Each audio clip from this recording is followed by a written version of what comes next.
വയനാട്ടിൽ എസ്എഫ്ഐയുടെ നേതൃത്വത്തിൽ regional transport ഓഫീസറെ ഉപരോധിച്ചു. വിദ്യാർത്ഥികളിൽ നിന്ന് സ്വകാര്യ ബസ് ഉടമകൾ കൂടുതൽ ബസ് ചാർജ് ഈടാക്കുന്നതിൽ പ്രതിഷേധിച്ചാണ് ഉപരോധം.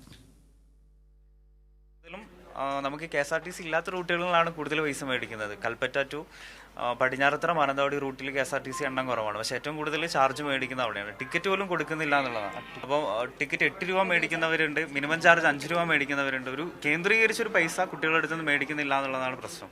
ഈ വിദ്യാർത്ഥികളെ അടുത്തുനിന്നുള്ള പരാതികൾ ഫോർവേഡ് ചെയ്യാൻ വേണ്ടിയിട്ടുള്ള തീരുമാനമായിട്ടുണ്ട്. 3 പ്രധാനപ്പെട്ട ബസ് സ്റ്റോപ്പുകളിലും സ്ക്വാഡ് നാളെ മുതൽ വെക്കാന്നുള്ളതും RTO സമ്മതിച്ചിട്ടുണ്ട്.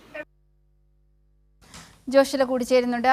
ജോഷില, ഇപ്പോൾ ഈ എസ്എഫ്ഐയുടെ നേതൃത്വത്തിൽ ഈ റീജിയണൽ ട്രാൻസ്പോർട്ട് ഓഫീസറെ ഉപരോധിച്ചിരിക്കുകയാണ്. അതായത് ഈ സ്വകാര്യ ബസ് ഉടമകൾ വിദ്യാർത്ഥികളിൽ നിന്ന് കൂടുതൽ ബസ് ചാർജ് ഈടാക്കുന്നു എന്നാണ് ആരോപണം. പല രീതിയിലാണ് ബസ് ചാർജ് ഈടാക്കുന്നതായാണ് ഇപ്പോൾ എസ്എഫ്ഐ ആരോപിച്ചിരിക്കുന്നത്. 1 മുതൽ ബസ് സർവീസ് നിർത്തിവെക്കാനായിരുന്നു ആദ്യം ബസ് ഉടമകളുടെ തീരുമാനം. എന്നാൽ ആ ബസ് ഉടമകളുടെ തീരുമാനം പിന്നീട് RTOയും അതുപോലെ തന്നെ ADMുമായി നടത്തിയ ചർച്ചയിൽ തൽക്കാലത്തേക്ക് മാറ്റിവെക്കുകയായിരുന്നു. എന്നാൽ അവർ പ്രഖ്യാപിച്ച ഒരു കാര്യം വിദ്യാർത്ഥികളുടെ ബസ് ചാർജ് വർദ്ധിപ്പിച്ചുകൊണ്ട് മുന്നോട്ട് പോകും, കഴിഞ്ഞ ആഴ്ച മുതൽ ബസ് സർവീസ് നടത്തും എന്നുള്ളതായിരുന്നു. അതവർ നടപ്പിലാക്കാൻ തുടങ്ങിയിരിക്കുന്നു. പ്രത്യേകിച്ച് കൽപ്പറ്റ പടിഞ്ഞാറത്തറ റൂട്ടുകളിലും അതുപോലെ തന്നെ മാനന്തവാടി ബത്തേരി റൂട്ടുകളിലും വിദ്യാർത്ഥികളിൽ നിന്ന് കൂടുതൽ നിരക്ക്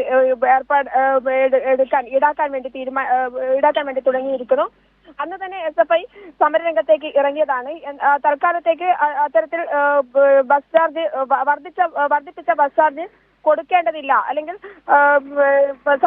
സൗജന്യ യാത്രയിലേക്ക് വിദ്യാർത്ഥികളെ കൂടി ഉൾപ്പെടുത്തണം എന്നുള്ള KSRTC ബസ്സുകളിലടക്കം സൗജന്യ യാത്ര ഏർപ്പെടുത്തണം എന്നുള്ള വാദവുമായാണ് SFI എന്ന് മുന്നോട്ട് വന്നത്. കാരണം ഉദ്യോഗസ്ഥകളായ ആളുകളിൽ നിന്ന് പോലും 1 ലക്ഷത്തിൽ പരം ശമ്പളം വാങ്ങുന്ന ഉദ്യോഗസ്ഥകളായ ആളുകൾക്ക് പോലും സൗജന്യ യാത്ര അനുവദിക്കുന്ന സാഹചര്യത്തിൽ തൊഴിലില്ലാത്ത വിദ്യാർത്ഥികൾക്ക് പഠനത്തിനാവശ്യത്തിനായി യാത്ര ചെയ്യുന്ന വിദ്യാർത്ഥികൾക്ക് സൗജന്യ യാത്ര അനുവദിക്കണം എന്നുള്ള ആവശ്യവും SFI മുന്നോട്ട് വെച്ചിരുന്നു. ഈ ആവശ്യം മുന്നോട്ട് വെച്ച സാഹചര്യത്തിൽ കൂടിയാണ് നൽകിയത്. വയനാട്ടിലാണ് SFIയുടെ നേതൃത്വത്തിൽ റീജിയണൽ ട്രാൻസ്പോർട്ട് ഓഫീസറെ ഉപരോധിച്ചത്.